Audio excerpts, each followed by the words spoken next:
Deixa eu fazer uma introdução para vocês. Se você abrir a internet e for para o YouTube, talvez eu não sei o seu Facebook. O meu Facebook, quando eu abro, por eu ter muitos pastores, já estou fechando já com 5.000, já era para ter fechado, mas eu vou excluindo gente, certo? E novos vão entrando. E há muitos nos seus canais falando sobre esses últimos tempos. São pessoas liberando profecias, pessoas dando estudos sobre o final dos tempos, sobre escatologia, quem é a besta, o falso profeta, o anticristo, tudo que o Apocalipse diz. Então, eu tenho acompanhado um homem da Assembleia de Deus, pastor Ciro, e 95% do que ele fala é o que eu acredito. Eu até mostrei para minha esposa, esse pastor, ele crê no arrebatamento antes da grande tribulação. Ele acredita que a igreja será tirada antes da grande tribulação, é o que eu creio. Porém, muitos acreditam que a igreja será arrebatada no meio, e uma pequena parte crê que será arrebatada, será tirada depois de 7 anos. E eles procuram textos bíblicos para isso. E então, aqueles que trabalham na linha das manipulações e de um orquestrar maligno. E tem aqueles que afirmam que o presidente da França, Emmanuel Macron, é a besta por causa das suas ações, e por aí vai. As explicações citam governos mundiais, né? Falam sobre os Illuminates, uma teoria da conspiração, as placas da Geórgia, onde fala sobre a redução populacional. E aí entrou o Covid, e muitos acreditam que o Covid, e sempre quando surge alguma coisa assim, acredita que o Covid, a injeção agora, não o Covid, mas a injeção que está se dando no ser humano é a marca da besta. Eu ouvi isso hoje, que a injeção é a marca da besta. Eu disse para essa pessoa, falei, que isso, para com isso. Por quê? Porque ficou ouvindo esses pregadores fantasiosos, né? Que fantasiam muitas coisas, que a marca da besta vai ser na testa, vai ser um chip implantado na palma da mão ou na testa, e não tem nada a ver. Então, assim, se a gente começar a falar aqui, explicar para vocês o que são essas coisas, a gente precisa ter uma exegese muito profunda das Escrituras. Diga glória a Deus. Mas o livro de Apocalipse, ele é um livro muito interessante. Quando João escreveu João escreveu para aquela época. João, ele tinha uma visão. João, ele tinha um entendimento. E João, ele não viu o futuro. João escreveu Apocalipse, porém ele estava vivendo naquela época. Então ele tinha um entendimento daquela época. Certo? E então quando você lê o Apocalipse é revelação, é um livro profético. Então se João vê o futuro, mas ele não vê a época, dentro daquilo que ele escreveu. Então o livro de Apocalipse, ele é meio dividido. Aliás, ele não é meio não, ele é dividido em 3 partes. Você pega do capítulo 1, Jesus se apresentando a João, e vai até o capítulo 3, quando João está na terra, e Jesus orienta João a escrever 7 cartas para 7 igrejas da Ásia Menor. Só que quando João termina de escrever essas cartas, ele chama João para cima. Ele chama, vem, sobe para cá. Então João, ele sobe para o céu. Certo? Então João agora começa a escrever e relatar tudo que ele está vendo do céu. Está vendo no céu, Mas agora lá no céu ele começa a ver coisas acontecendo na face da terra. Ele vê um agir no céu, certo? Mas muitos desses agir são destinados à terra. O período da grande tribulação, dos 7 anos. Então, até o capítulo 3, o final do capítulo 3, no capítulo 4, já está a entender que a igreja não está mais na terra. A igreja ela é arrebatada. Ela é tirada. E esse arrebatamento, irmãos, é o que nós esperamos. Essa é uma forte promessa, é um pilar do cristianismo.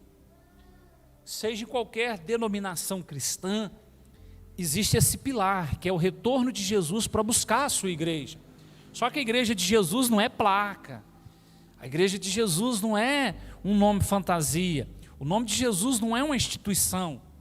O nome de Jesus é uma igreja reunida no nome dele, salva, lavada e remida no sangue dele. A igreja de Jesus, ela não tem CEP, não tem logradouro, mas tem CPFs ou RGs lavados e remidos no seu sangue. E a igreja dele, ela está esparramada no mundo inteiro. Agora, aqui à noite, no Japão é dia, certo? Pode ter certeza que alguém agora no Japão, alguém não, muitos estão na presença do Senhor, adorando Ele. Porque é lavado e remido no sangue dele, é a igreja dele. Amém, querido? Amém, querido? Então, quando você pega do capítulo 4 em diante, dá a entender que a igreja, ela já não está mais na terra. A igreja ela foi arrebatada. Por quê? Porque quando você pega do capítulo 19 em diante, por isso eu pedi para você abrir no capítulo 19, João já começa a fazer umas narrativas e ele vê a igreja descendo. Quando é que a igreja subiu? No final do capítulo 4, capítulo 3. Capítulo 4 ela já não está mais na terra, ela é arrebatada. Porque do capítulo 4 em diante, as narrativas de João são relacionadas à grande tribulação. Período de 7 anos, que é a profecia de Daniel, do que vai acontecer na face da terra. É onde ele vê o cavaleiro, o Senhor abrindo o livro selado, aí sai o cavalo branco, o cavalo preto, o cavalo amarelo, o cavalo vermelho, certo? E os anjos tocando as trombetas, e aí vem toda uma punição para a humanidade que ficou na terra, por causa da desobediência ao Senhor, o Criador. Então no capítulo 19, eu queria que você lesse comigo, e eu tenho dito aqui, acho que os irmãos que têm sempre participado conosco, existe o arrebatamento da igreja. Só que o arrebatamento da igreja também, ele é precedido com a ressurreição daqueles que já morreram no Senhor. Todos aqueles que dormem no Senhor, como diz Paulo lá em 1 Tessalonicenses, ele escrevendo para aquela igreja, ele disse assim: irmãos, acerca dos que dormem, eu não quero que vocês sejam ignorantes. Eles estão num lugar intermediário chamado paraíso, para onde aquele ladrão foi. Eles estão nesse lugar, e Paulo foi lá, ele falou que quando foi lá, ele se deslumbrou com o lugar. E é lá que os nossos irmãos, aqueles que dormem no Senhor, estão aguardando a vinda de Jesus para buscar a igreja. Porque até agora, preste atenção no que eu vou dizer, até agora não existe um só daqueles que morreram no céu, só ele, que está assentado à destra do Pai. Assim como também não há ninguém no inferno. Porque o inferno é o Geena, é a última fase, é o lago de fogo, é onde vai ser condenado. Eu vou ler isso aqui com vocês, certo? Então todos os que morreram até agora, os santos em Cristo foram para o paraíso, mas os que não foram para o paraíso estão no Hades, que é um lugar de tormento para onde foi o rico. Eles estão ali aguardando o julgamento. E aí Paulo então fala dessa ressurreição. Amém? Paulo cita essa ressurreição em 1 Tessalonicenses. Olha, acerca dos que dormem, no soar da trombeta, eles ressuscitarão primeiro. Jesus ele veio 3 vezes, ou ele virá 3 vezes. Uma ele já veio. Ele veio pelos pecadores. A segunda vinda dele, ele não vai pôr o pé na terra, ele vai ficar nos ares. É a segunda vinda, ele vai vir arrebatar a sua igreja. E a terceira vinda, ele vai vir, vai agora pôr o pé na terra, todo olho verá, é o que diz Apocalipse, assim como o relâmpago sai do ocidente, se morre no oriente, assim será a vinda do Filho do Homem, todo olho verá, todo, irmãos, verá ele vindo em glória com a igreja por trás. Porque a igreja ela foi tirada antes da grande tribulação. Para quê? Para ele reinar por 1000 anos na face da terra.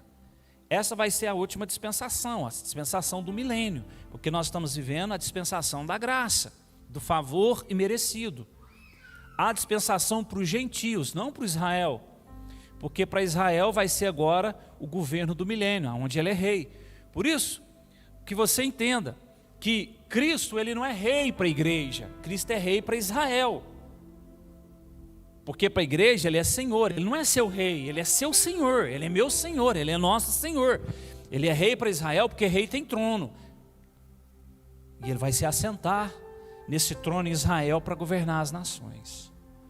Estou só dando uma pincelada para você entender o que eu vou dizer hoje. Amém? Então nesse período de 7 anos, ele vai aqui do capítulo 4 até o 19. Isso aqui tudo, aí tem uns leques, uns tempos que abrem. Mas eu queria que você lesse comigo 19, versículo 1, que diz assim, capítulo 19, versículo 1, nós vamos correr para você entender. Havendo passado esses acontecimentos, tudo que está aí nos capítulos anteriores, ouvi no céu uma voz grave que anunciava, aleluia, a salvação e a glória e o poder pertencem ao nosso Deus. Vamos embora.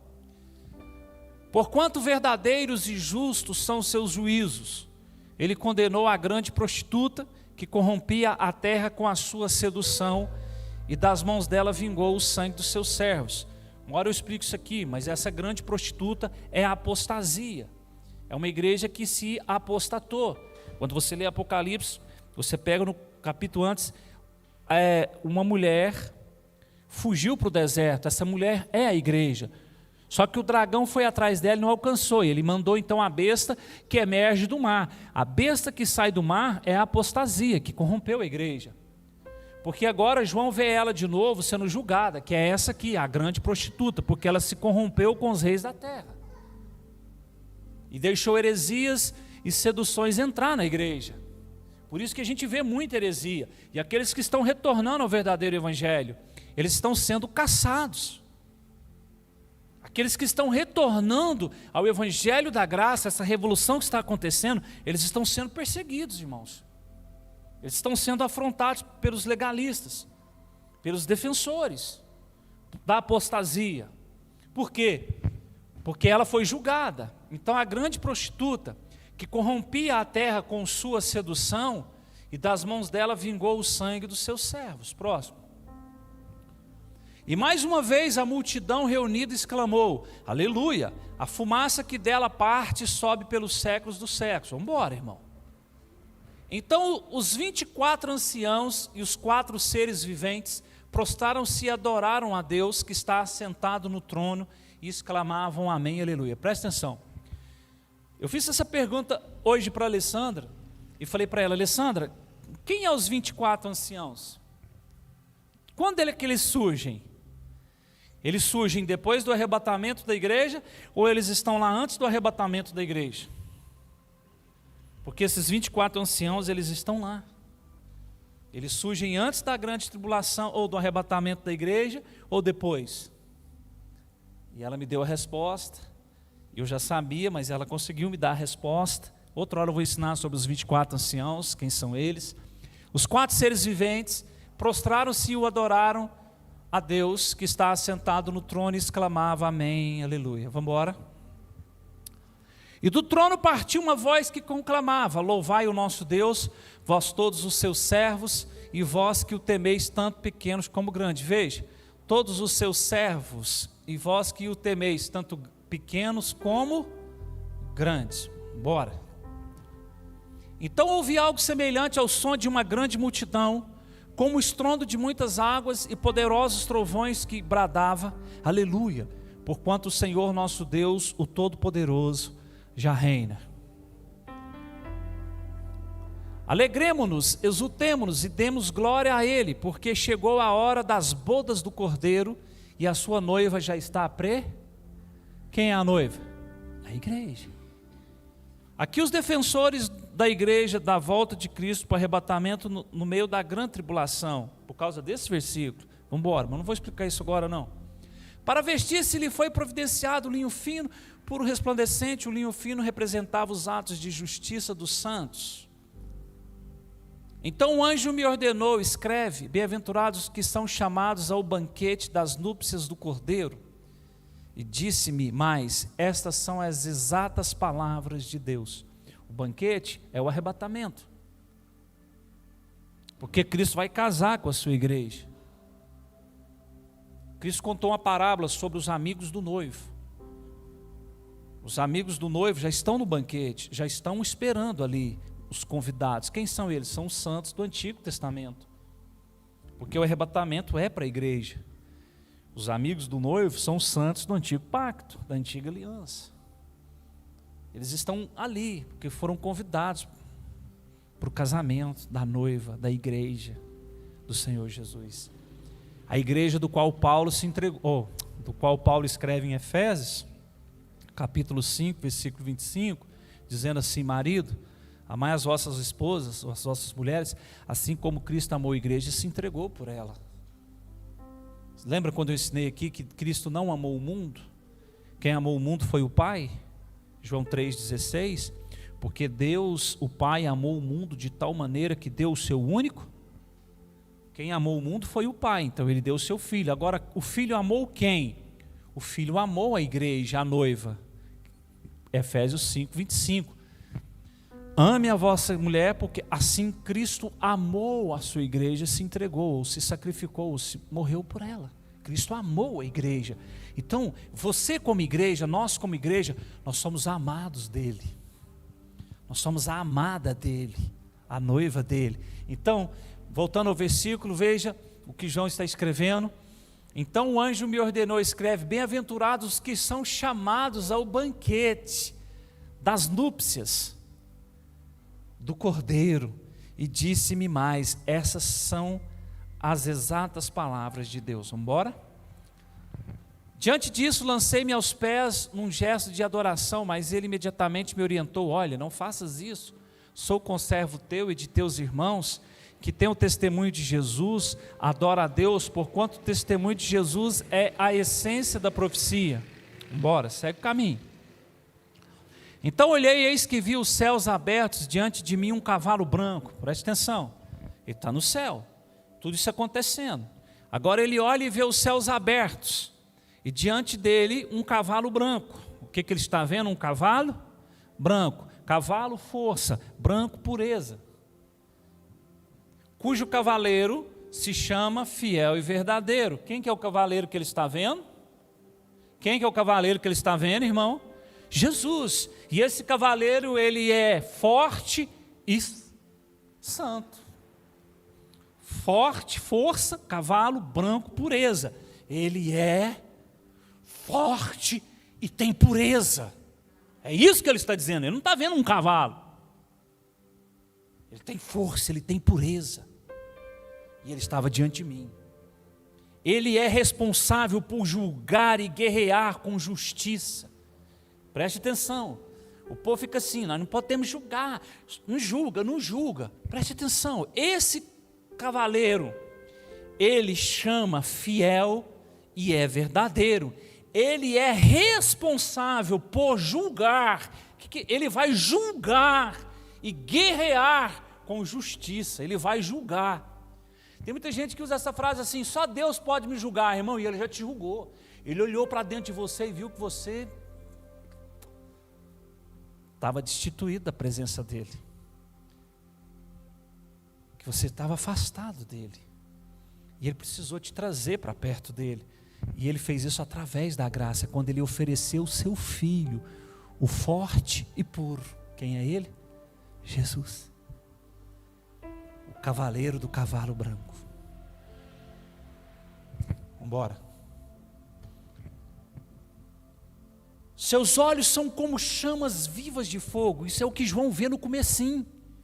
Seus olhos são como duas chamas de fogo. Em sua cabeça há muitas coroas. Veja, não há uma só coroa, há muitas coroas. Por quê? Quando a igreja foi arrebatada, irmãos, quando você pega as promessas das 7 cartas do Apocalipse, ao que vencer dar-lhe-ei a sentar no trono de meu Pai, ao que vencer dar-lhe-ei de comer da árvore da vida. Mas, quando a igreja foi arrebatada, existe um tribunal, do qual a igreja vai chegar, é o tribunal das obras. A igreja é salva, mas nós passaremos por um tribunal, segundo as obras que nós realizamos aqui, mediante a nossa fé em Cristo Jesus. Nós recebemos recompensa. Aí ele fala, o que vencer dar-lhe-ei a coroa da vida. Existem 5 coroas, e eu ensinei isso aqui um tempo atrás, está no nosso canal essa mensagem. O tribunal de Cristo, são 5 coroas que nós herdaremos, mas se nós agirmos dentro das nossas obras. Então ele tem o que, irmãos?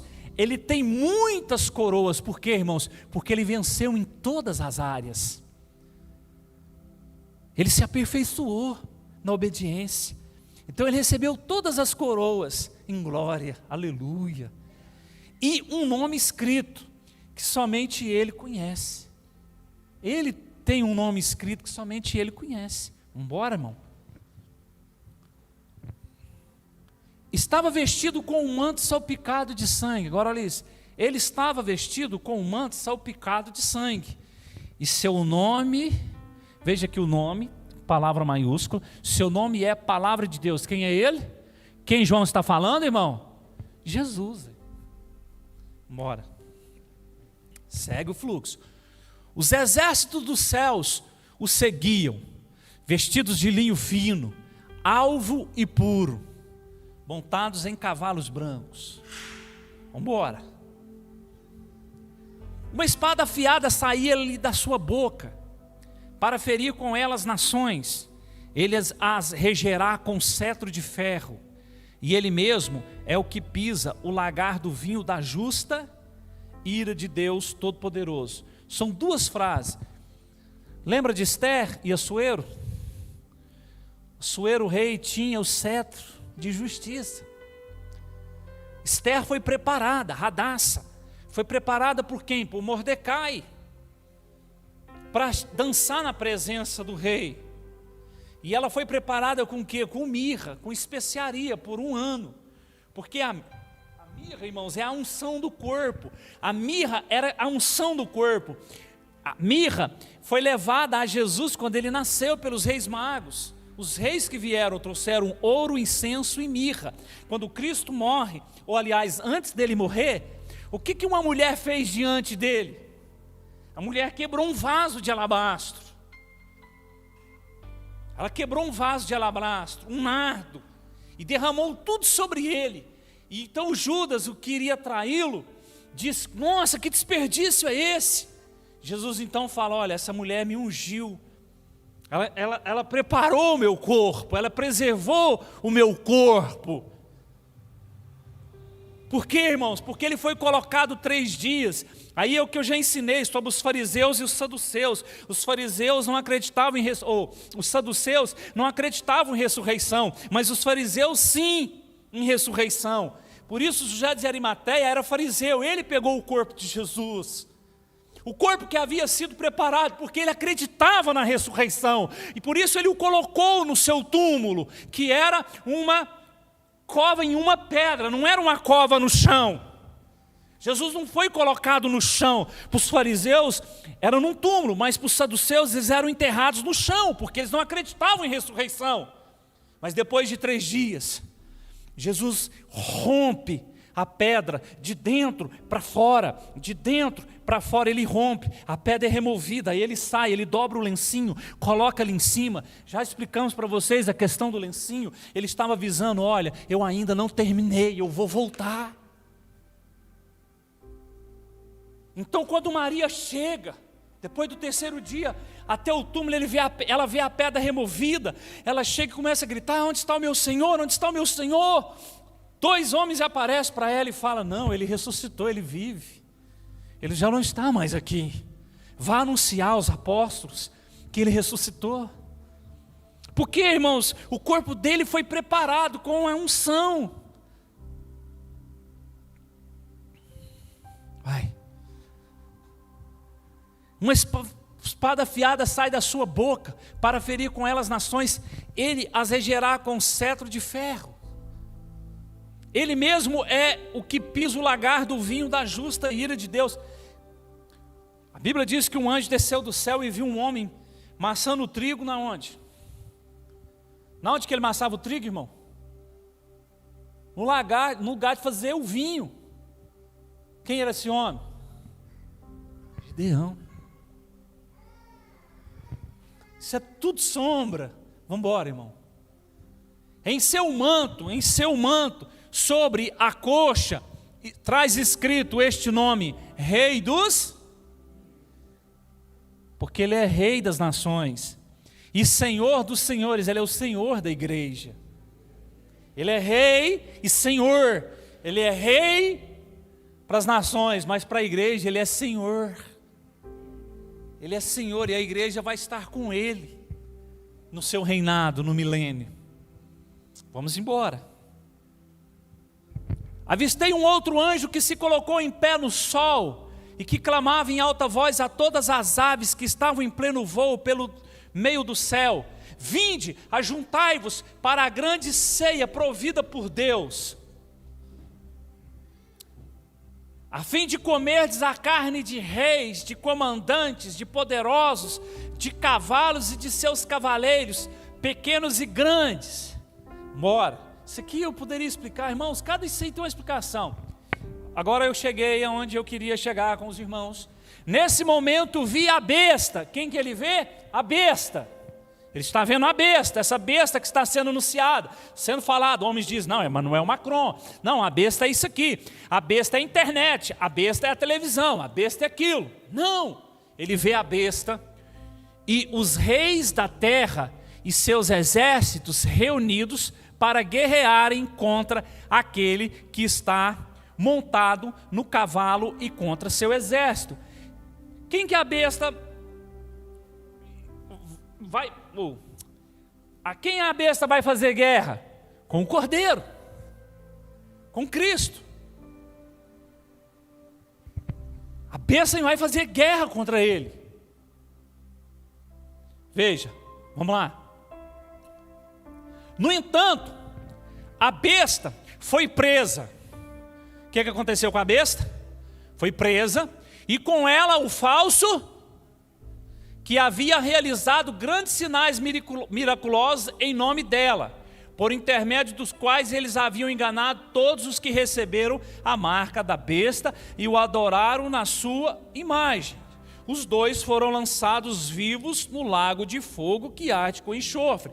Aonde essa besta e esse falso profeta vai se manifestar? Na grande tribulação. 7 anos eles vão se manifestar na grande tribulação. Então, ele virá com a sua igreja agora. No entanto, a besta é presa e com ela o falso profeta, que havia realizado grandes sinais miraculosos em nome dela, por intermédio dos quais ele havia enganado todos os que receberam a marca da besta. Mas o que é a marca da besta, irmão? É a vacina? Para com isso, irmão. É chip? Para com isso, irmão. Vamos lá, próximo versículo. Todos os demais foram mortos com a espada que saía da boca daquele que está montado no cavalo, e todas as aves se fartaram com a carne deles. Próximo. Então observei que desceu do céu um anjo com a chave do abismo. Sabe qual abismo é esse? Aquele que está na passagem de Lucas, entre o rico e Lázaro.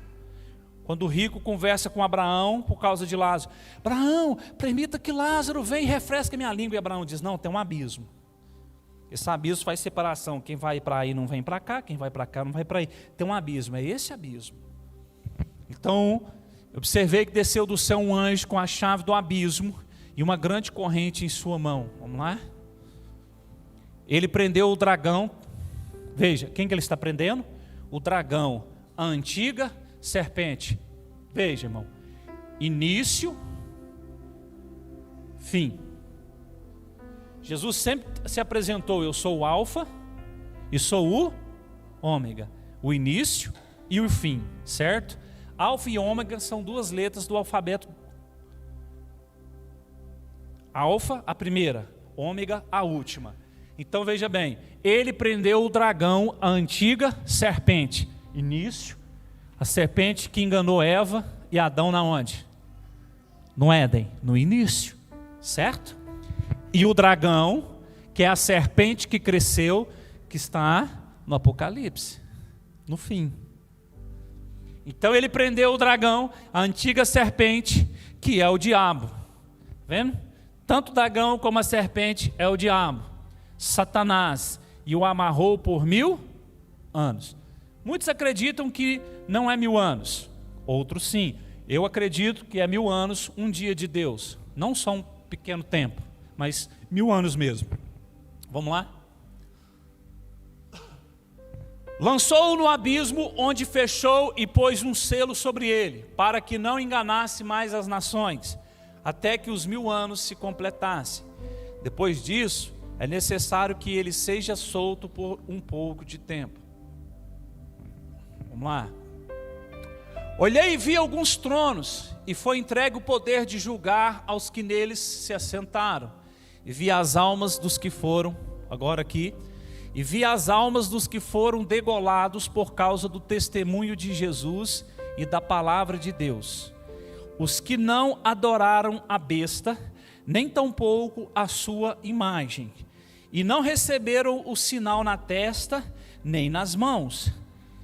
Veja, eles reviveram e reinaram com Cristo durante 1000 anos. Presta atenção. Em uma tradução, em vez de reviveram, diz, e eles ressuscitaram.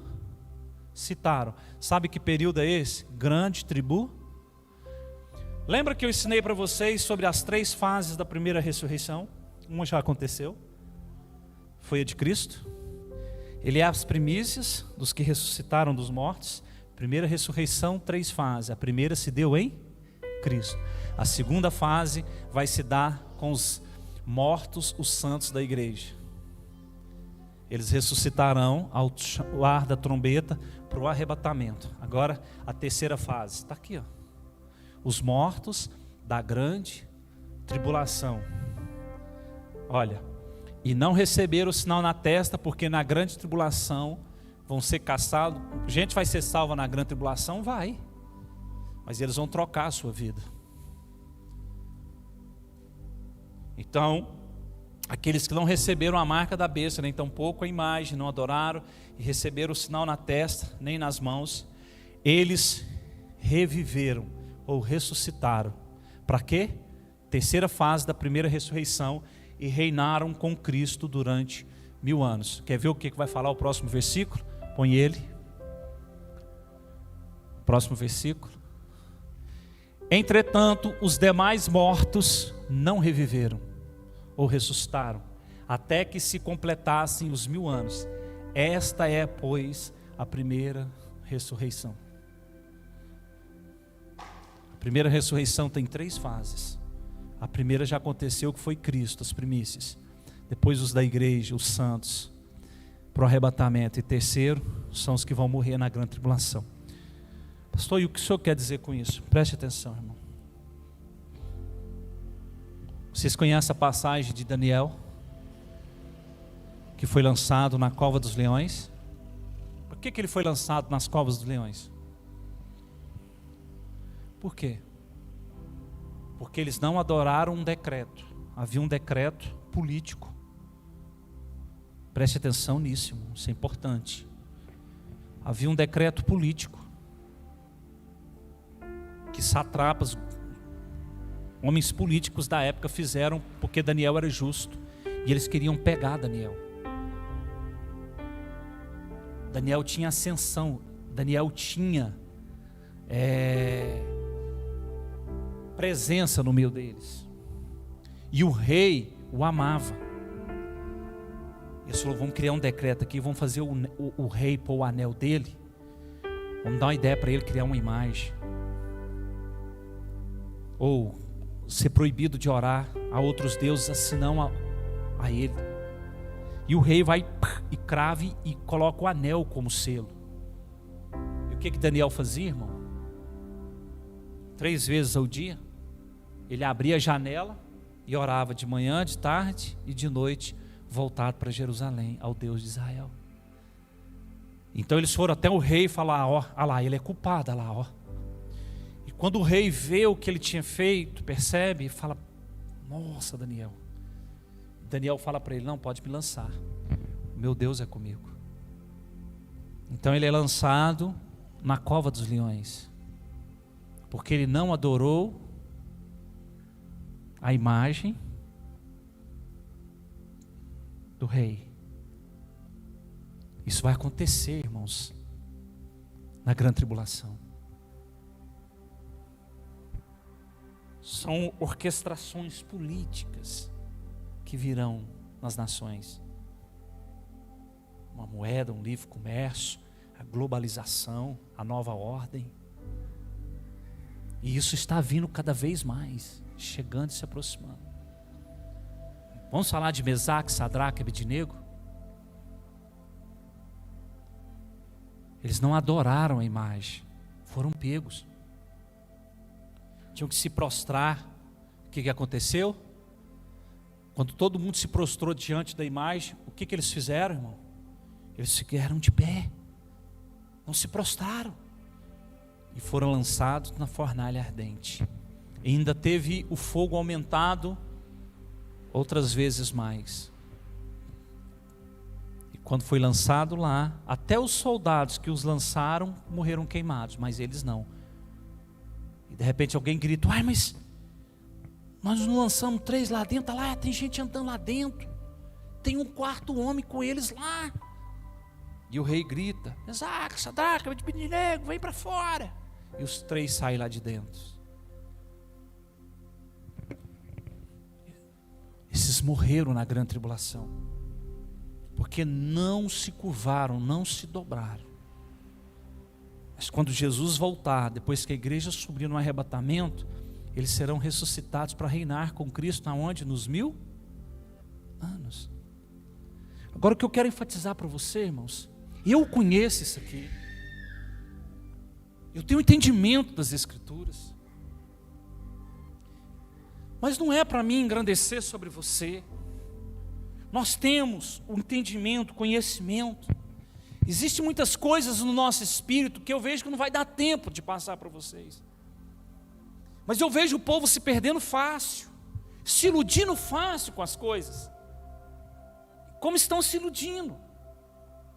Irmãos, quão grande e terrível será esses dias, esses 7 anos, a perseguição da igreja. Os nossos irmãos que estão em países, em outros países, na África, o continente africano, asiático, aonde o comunismo reina, prédios são derrubados, irmãos são caçados.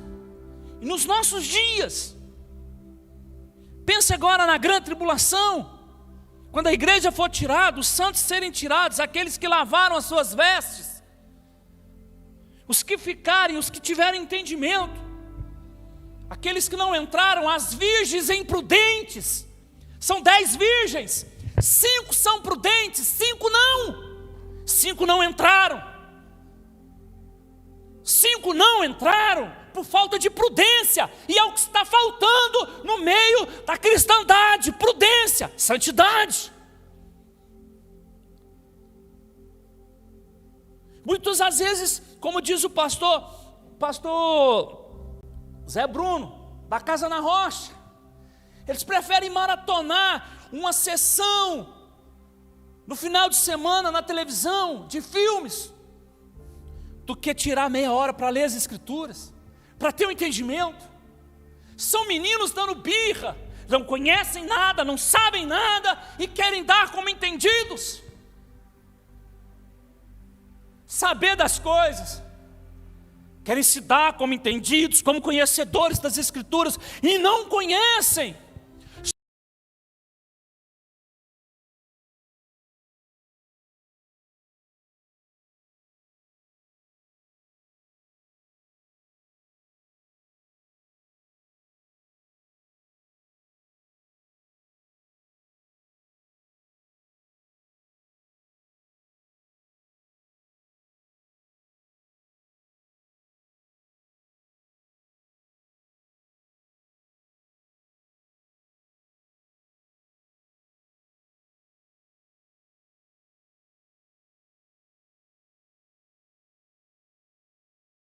Com honra é servi-lo, quão glorioso é servi-lo. E eu não sirvo num prédio, eu não sirvo numa instituta, eu sirvo no corpo de Cristo, que é a sua igreja. Eu o adoro, eu o reverencio, não em placa, põe fogo na placa, queima ela, e vamos exaltar o nome de Jesus, porque foi Ele quem morreu na cruz e pagou o preço por você. Foi Ele que bradou tetelestai, Ele que gritou tetelestai de braços abertos e disse: Pai, a dívida está paga. E aí, tem gente ainda querendo pagar para ser salvo. Para com isso, irmão.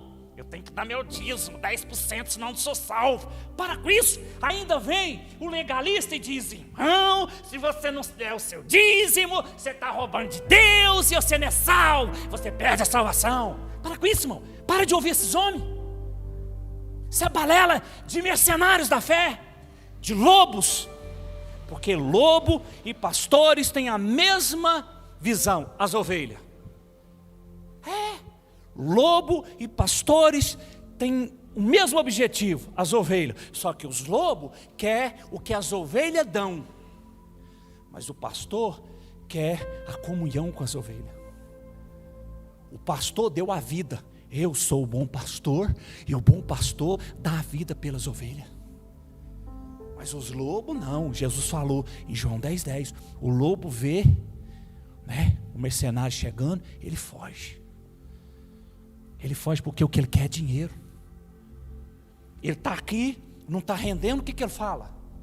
Ah, não, vou para outra cidade, porque aqui não dá dinheiro. Aqui, ó, a irmã de Lamar testemunha disso, né, irmã? A irmã de Lamar testemunha disso. De um homem que estava na nossa cidade, ganhava 7 mil, né? O salário dele era 7 mil, o lobo, esse é o lobão, uau, o bichão, 7 mil, era o salário dele. Sabe o que aconteceu? Foi para outra cidade, porque diz ele que aqui o salário era pouco, não dava para ele sobreviver, ele e a esposa.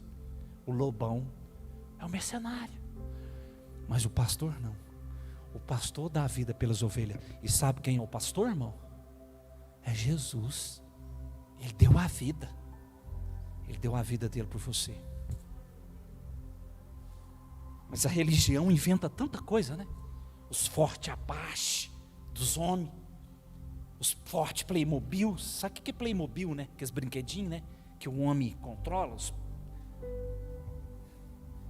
Eles inventam tantas coisas para prender você, para segurar você, com leis, com regras, para te impor medo, para pôr medo em você, e você começa a fazer as coisas por medo, não por amor, porque é duas coisas diferentes, né?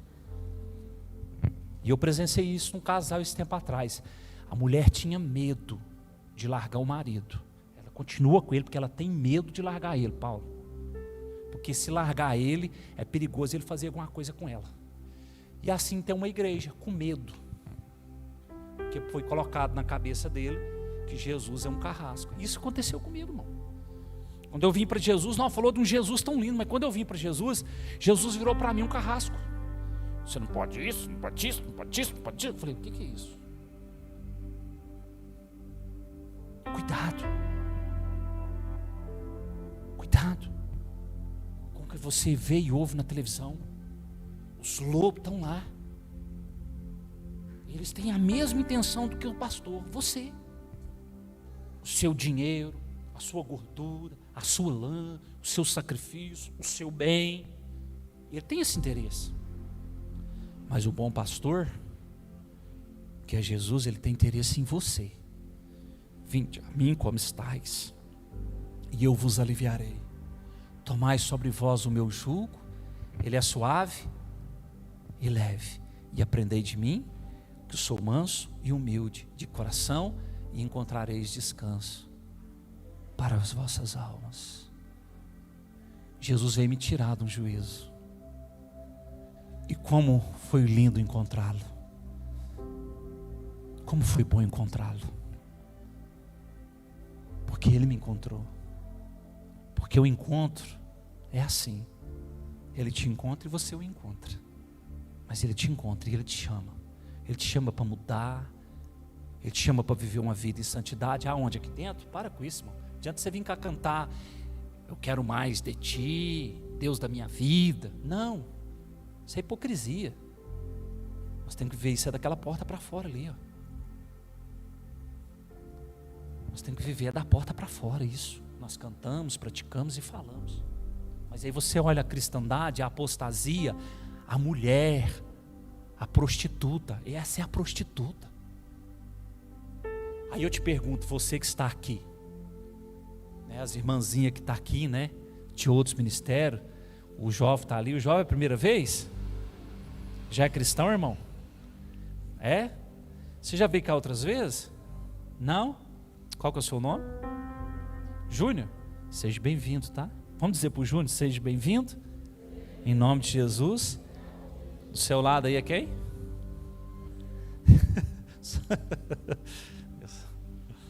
Preste atenção. Quantos crentes que você conhece aí que dá mau testemunho, irmão? Passou dessa porta para fora aí, o pai é o capeta dentro de casa. Ele é parceiro do capeta, o capeta corre com ele. O marido, o capeta olha para ele e fala: sou nem esse cara que eu dou conta dele. Porque não dão testemunho. Entende, irmão? Sim ou não? Sim ou não? Tem que ter uma vida mudada, irmão. Jesus não é religião, Jesus não é rótulo. Jesus, Ele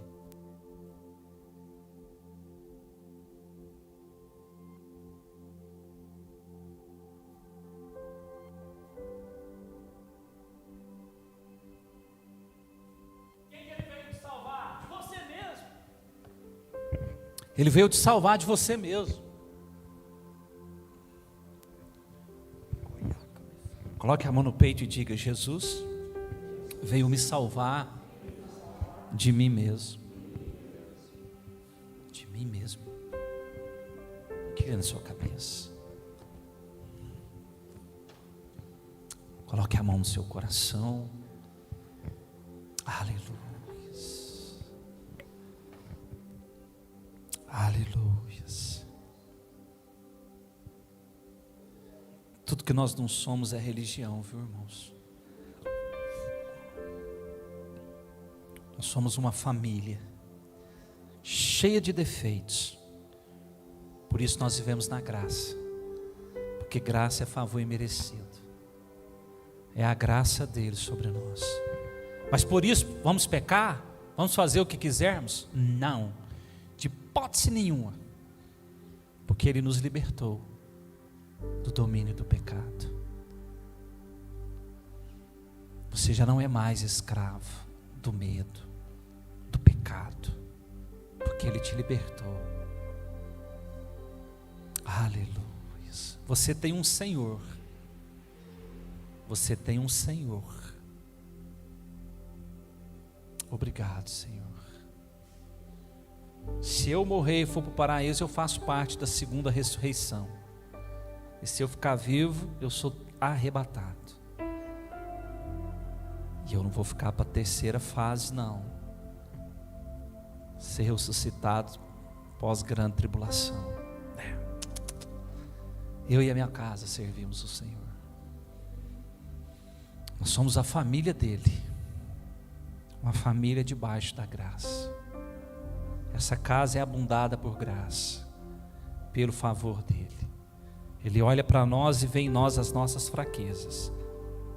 Por isso Ele nos deu o seu Espírito, para nós ficarmos fortes. Romanos 8, 26. Não sabemos orar como convém, não sabemos pedir como convém.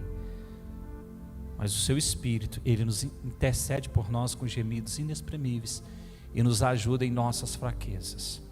Você tem fraqueza, irmão? Então peça a Ele agora, ao Espírito Santo, que Ele vai te ajudar. Por isso Ele nos orienta: diga ao fraco, eu sou forte. Porque é na sua fraqueza que Ele se aperfeiçoa. Aleluia. É na sua fraqueza que Ele se aperfeiçoa. Não tenta ser forte não, irmão. Não tenta não, não se engana não. Você é fraco, somos fracos. Então é na fraqueza nossa que Ele se aperfeiçoa. Aleluias. O seu sangue foi derramado na cruz do Calvário. O seu sangue foi derramado na cruz do Calvário.